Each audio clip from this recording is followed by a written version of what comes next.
Hello, hello, hello. This is the Vanilla JavaScript podcast. I'm Chris Ferdinandi. Thanks so much for joining me. Today, I'm talking about how I create my books and courses. And if this is a topic that you find interesting, you might also want to head over to techeducatorschool.com, where I'm putting together a bunch of resources on how I actually do what I do. But at any rate, let's dig in. So this episode is going to be specifically about the process of figuring out content, putting it all together, and packaging it up as a completed book or video. And in my product ecosystem, those books and video courses are called pocket guides.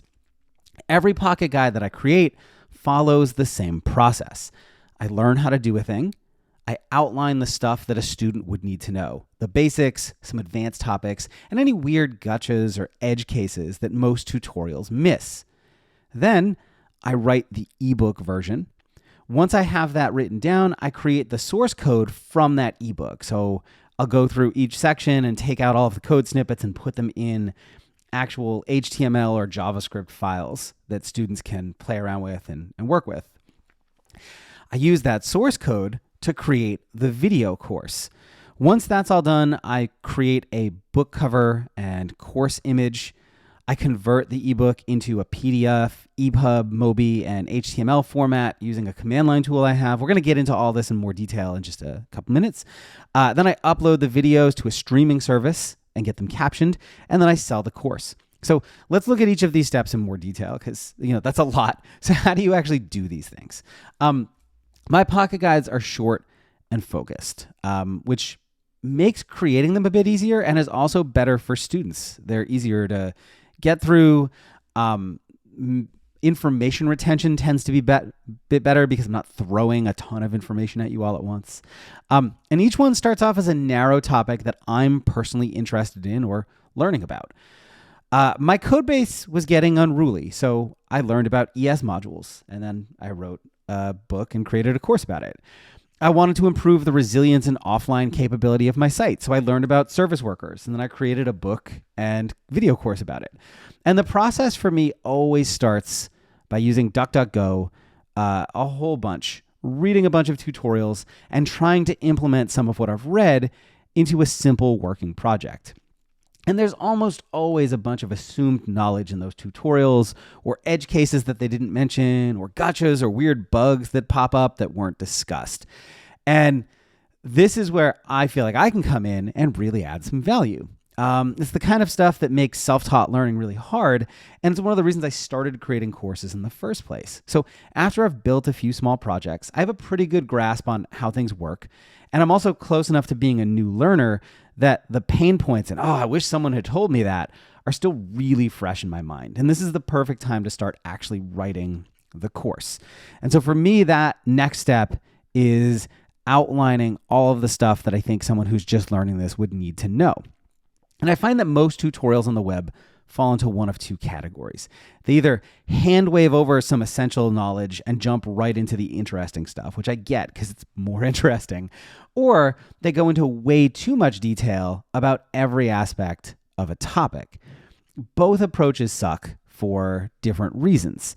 The hand wavy tutorials are impossible for beginners because you can never get started. There's all this stuff that you need to know that's not mentioned or covered. The too much detail tutorials can be confusing as well. They often cover stuff that's not likely to come up or not important at first, but good to know later. They're hard for beginners too because they overload you with information. So I like to break my outline into a few common parts. Part one is the essential stuff that you need to start doing the thing, whatever that happens to be. Part two is advanced topics. So after you've got those essentials down, now let's talk about those advanced features, edge cases, and so on. And finally, a project. And I found that for most folks, learning just really doesn't stick until you actually apply it. So I include a project in every course because it dramatically improves learning retention. You take what you just learned, you go do something with it, and it makes all of those concepts just stick and last a lot better. Once I have that kind of all outlined and figured out, I start writing the ebook. And I start with the ebook because it's easier for me to write and edit and clarify my thoughts in text first. I write my ebooks as a collection of markdown files, and each chapter gets its own file. Markdown works really well for me because my books include a lot of code snippets, and being able to create highlighted code blocks is just so much easier with Markdown than with other tools I've tried, like Microsoft Word or Apple Pages. There's no real trick here. I tend to write like I talk, and I talk very directly. That seems to work well for a lot of people, and I've also got years of experience writing about technical topics, so I've become really efficient at it. And so, one of the things I tell a lot of folks is if you're interested in becoming a tech educator, one of the best things you can do is start a blog, turn it into a newsletter, and start writing as often as you possibly can. If you can do it every day, awesome, because the more you practice it, the better you'll get at it, the more efficient you'll get at it, and the easier it becomes to do a whole bunch of stuff later. So once I've got the ebook written, I create my source code from the ebook. And that really just involves going through every chapter and pulling out that code into different files. Each chapter gets its own directory, and each section or snippet gets its own HTML file with the code able to run live in a browser. So you just open up that file, you can pull up DevTools, and you can see the code in action. And when I'm done, the entire directory gets put on GitHub for easy access and version control. And yes, that means anyone can view it. I don't think it's nearly as useful without the explanations around it, so I don't really get particularly worried about it. Once I have all my source code done, I can use that to create the video course. The video course versions of my Pocket Guides are me talking about and explaining the source code. So I will copy paste text from the ebook into an email and pull it up on my phone as a rough kind of notes thing that I can follow along with and make sure I hit all those important topics. And I used to try to be very precise with my scripts, but I've found that students like it better when I'm a bit more casual in my videos. So now I pull up the source code and record myself explaining how it works. And I use ScreenFlow for this. That is a Mac-only piece of software. If you're on Windows, Camtasia is a really nice alternative that works for Windows.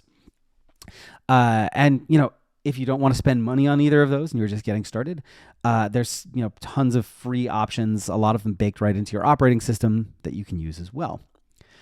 Occasionally, I'll have a section that doesn't have any code. I'm talking about like a high-level concept, or like a strategy or approach rather than actual code snippets. And when that's the case, I like to grab a few relevant images from Unsplash, which is a place where you can get royalty-free images at no cost to use in commercial products. And I put one or two big relevant words on a slide in Keynote. Again, if you're on Mac, or if you prefer it, you can use if you're on Windows rather, or you just prefer it, you can also use PowerPoint. It does the same exact thing. And then I use ScreenFlow. Again, on Windows, you can use Camtasia to record myself giving a short presentation. My videos are typically 2 to 5 minutes in length. Once I've got the course and the ebook both finished, I create the book cover and the course image. And I use the same cover for every book, almost. So every Pocket Guide cover has the exact same layout. It's got my company brand, Go Make Things, up at the top of the page. It's got Buy and my name down at the bottom. And then there's this kind of wave pattern, and it looks like the ocean. I use a different background color based on the bundle that the book is part of. So I've got this bluish color for my fundamentals bundle and a purplish color for the level up bundle, for example. And then I include some sort of nautical creature or artifact as part of the cover. So rather than just having, the title on there and the color, I also throw in some sort of graphic, and I try to make it somewhat relevant when I can. So for example, the Accessible Components Guide has a starfish, which looks a little bit like the arms out person icon that's often used as the accessibility logo. And I get my icons from the Noun Project. I purchased the one-time royalty-free license for that. And even though everyone's moved on to Figma or whatever new design tool is popular right now, I still design my covers in Sketch. I think I have a really old license I haven't updated in years, but it still works. And I also use Sketch and the cover image to create the graphic that appears at the top of the sales page for the course on the website. And for my products, that's usually, I think the book cover is on a tablet, and then I've got like my website pulled up on a phone, and then there's a laptop that has the source code on it. I don't know why I came up with that. It's just something I'd used years and years ago, and it works. So I drop it at the top of all my courses.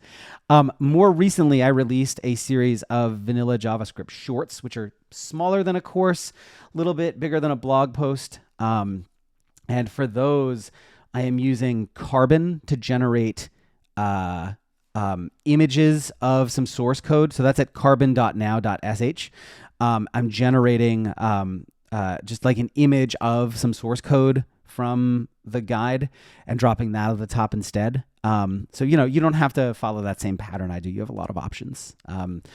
I've seen people do like horizontally laid out versions of the book cover as well, or just some sort of unique icon for the book, if that's something you prefer.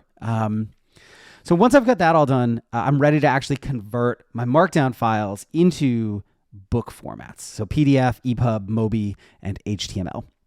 I've got a bunch of Markdown files. I've got my cover image. I built my own, or I cobbled together my own tool using some command line resources. Pandoc, WK HTML to PDF, which stands for WebKit HTML to PDF, and Calibre. And I have an open sourced version of the tool that I use available on GitHub. I'll link to that in the show notes. It probably needs some dependency updates. It works completely fine on my system, but if you go to install it, you might get some warnings about some stuff being out of date. So, update accordingly. And then the version I use, I actually customized a bit to reuse certain files. So like my About the Author page, I use that in every book. It's the same exact one. So I've customized that build a little bit to use the same file that lives in a separate directory at the end of each book. And then I can batch compile multiple books at once. So if I've written a handful of them, I can build them all with one command line operation, and it'll spit them out all as separate files. So once I've got all of that done, I have my videos done, I am ready to actually upload those to a streaming service and get them captioned. So I host my videos on Vimeo. The plan I'm on is called Vimeo Pro, which is no longer available. They have a different plan that costs the same exact amount and does the same exact thing, but it's called a different name. And I forget what exactly it is. I want to say it's like Vimeo Business maybe is the name of it. I don't know. They changed some things. So I poke around on their website and figure out what makes the most sense for you. It does have to be a paid plan. So they're free plans. And they're like just casual for creatives plans. They prohibit commercial videos on those. So it has to be one of their like business related plans. But the reason I use them is that they handle bandwidth aware streaming far better than I ever could. So, if you've got someone who's on a slower device or a smaller screen, they're going to send them a lower resolution video that's still going to look fantastic on their device, but it's going to use up a lot less bandwidth and a lot less data, which is great. They also let me customize the appearance of my embedded video player, let me control where those videos can be embedded, support closed captioning, and support downloading. So it is literally one of the easiest no-brainer business expenses I have. It's worth every penny for me. I use Rev for my captions. I know there are other services available, and whatnot, but what I really like about them, is that they are relatively affordable, and they also integrate with the Vimeo API. So I can log into Rev, I can select my videos and hit, just pay for captioning, and then I don't have to do anything else. They just automatically, the captions get uploaded and added to those videos by Rev for me. When I started using them, Vimeo did not have any sort of automated captioning. They now do. It's pretty okay, but it misses the mark on some technical topics sometimes, as most AI-driven captioning tends to do. So, if you're really trying to do this on a budget, you might be able to get by totally fine with Vimeo's built-in captioning. If you find it's not working really well for you, I think Rev is a fantastic option for that. And then the last part, of course, is selling the course. And honestly, for me, the marketing aspect of an education business is far harder than the content creation. I spend a lot of my time writing articles, creating podcast episodes like this one, answering questions on Twitter, chatting with students, appearing on other people's podcasts. I don't buy ads. I think that's a waste of money. Most of my sales come from people who subscribe to my newsletter, listen to my podcast, or heard me on someone else's show, like what I had to say, and eventually buy a course or 10. So if you enjoyed this episode, you should head over to techeducatorschool.com, where I'm putting together a bunch of resources on how to create and sell your own books, courses, and workshops. Enter your email address over there to get updates as the project moves forward and sneak peeks of stuff that's in the works. So that's it for today. I'll see you next time. Cheers.